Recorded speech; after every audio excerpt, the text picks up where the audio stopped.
Well, you in your book, Nick, you trace back this line of dragon kings and queens to the Anunnaki. What is your take on the Anunnaki? Who were they? Where did they come from? And did they come here specifically to establish lineages of dragon kings and queens?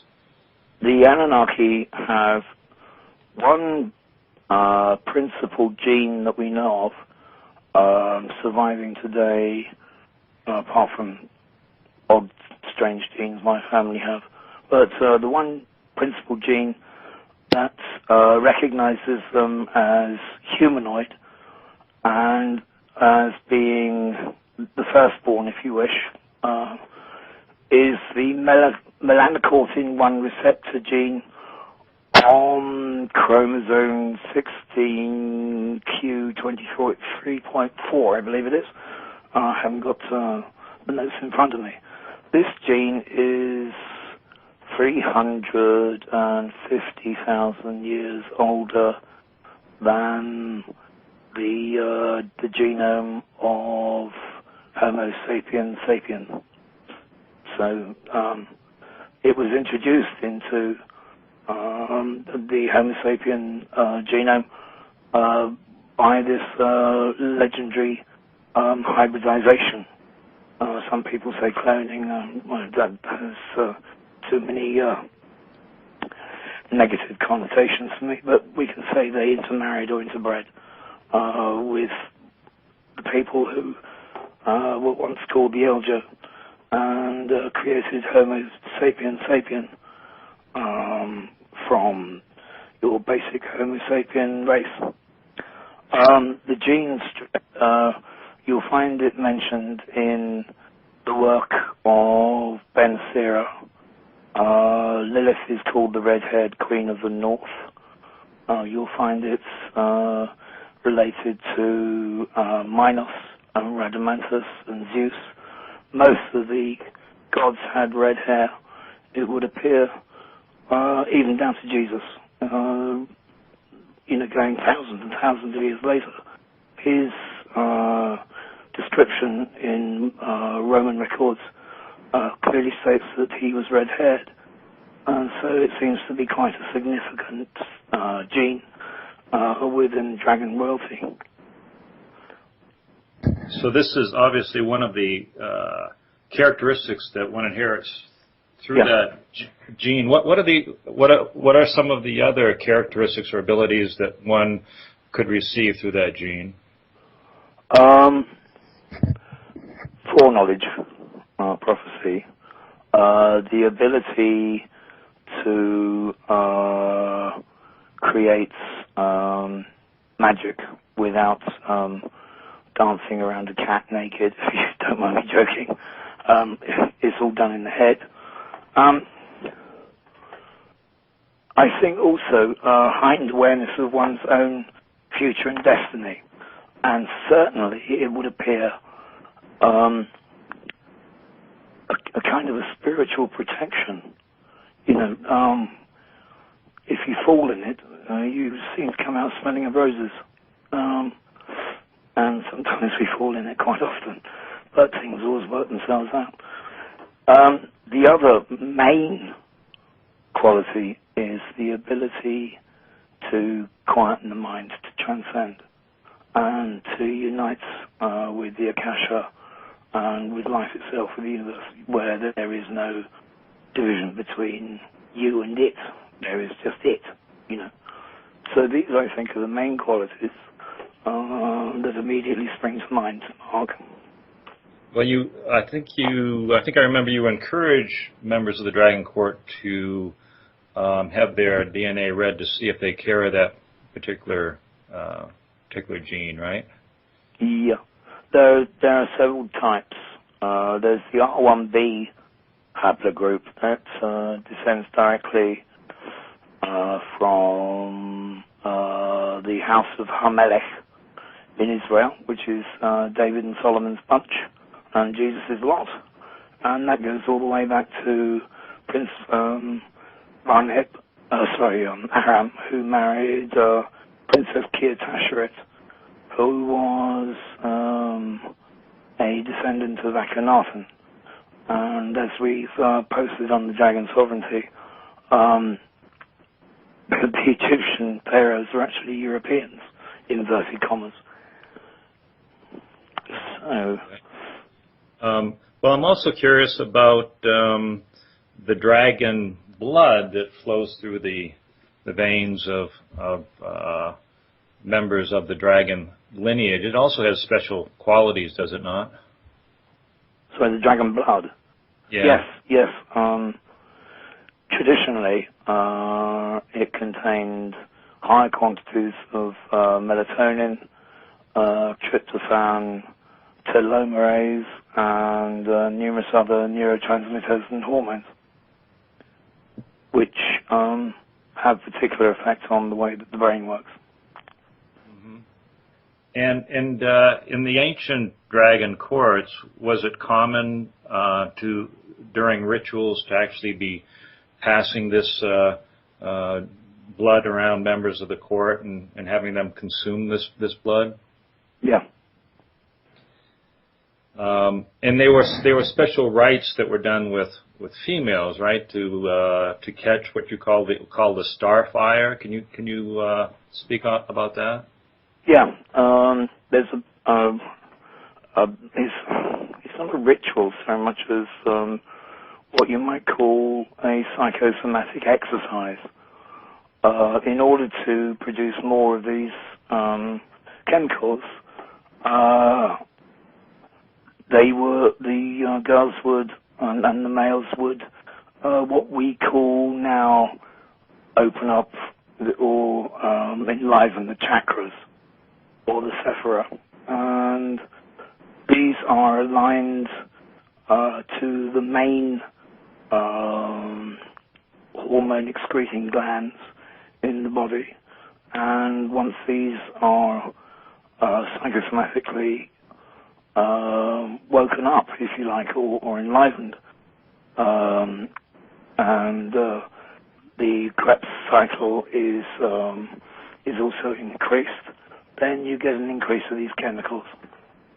So it's not so much a ritual as it is an exercise.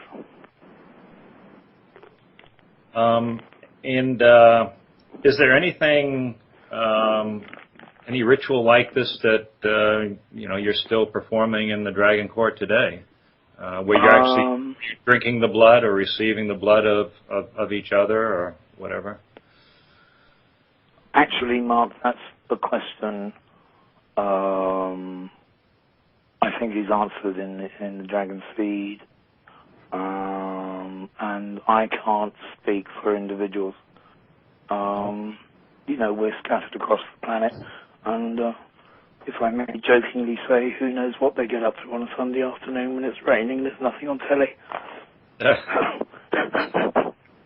So, I can't answer that. For me personally, yes. Well, if people aren't, if members of the court aren't consuming the dragon's blood, is there any kind of other elixir that you would recommend for them to kind of have a similar effect on them? Yes. Though far less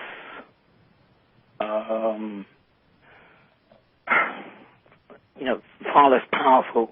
You can go onto the internet and you can buy tryptophan, telomerase, melatonin, serotonin, all these neurotransmitters and hormones. So, although it's not live, so to speak, and not enlivened,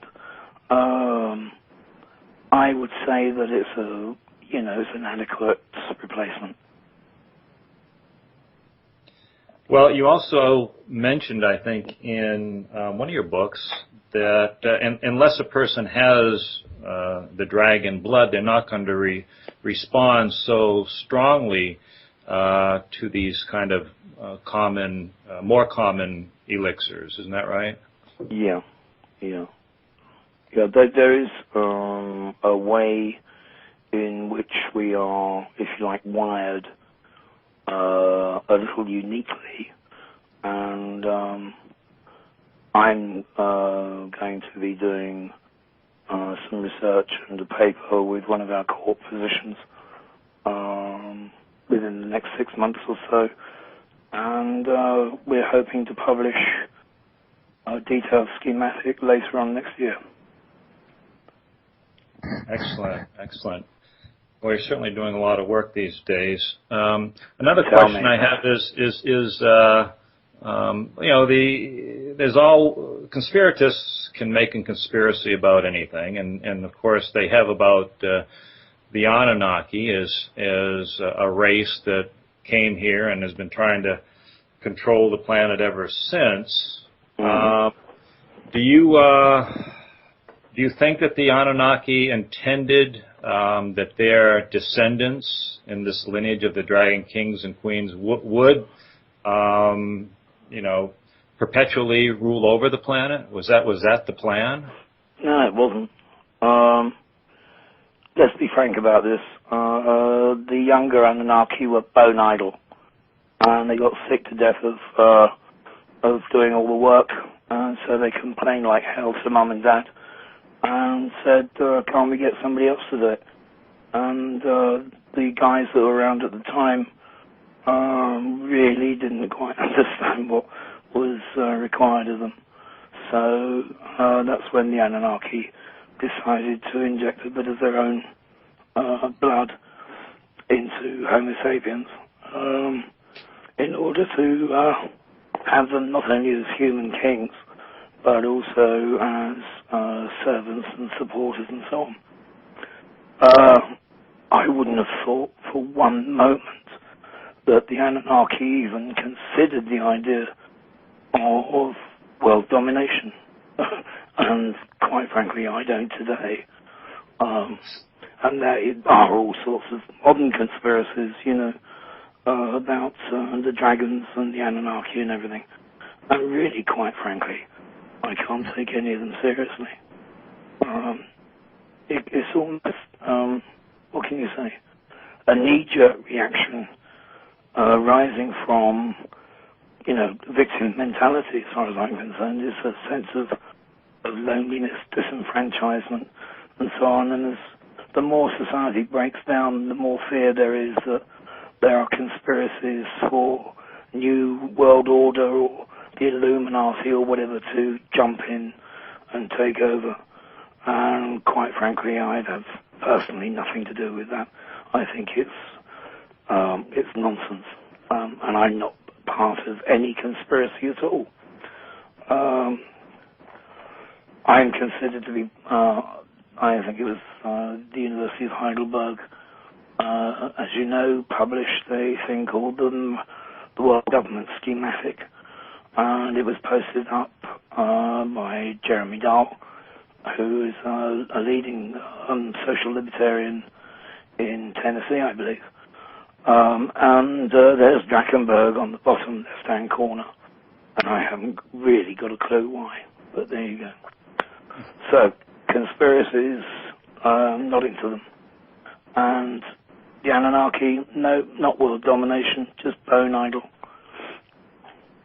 Well, would you say you that can those read that in Sumerian, annals of history. Well, would you say that those with dragon blood are more suited to rule, and is there any kind of movement to put those in the dragon lineage back on the thrones of the world? No, Catholic Church has been trying to keep them off for the last 1,500 years. Done a pretty good job of it as well. I have no support for anybody who wants to go and jump on someone's throne, because if you are transcendent, then the concept of hubris or ambition is a bit redundant.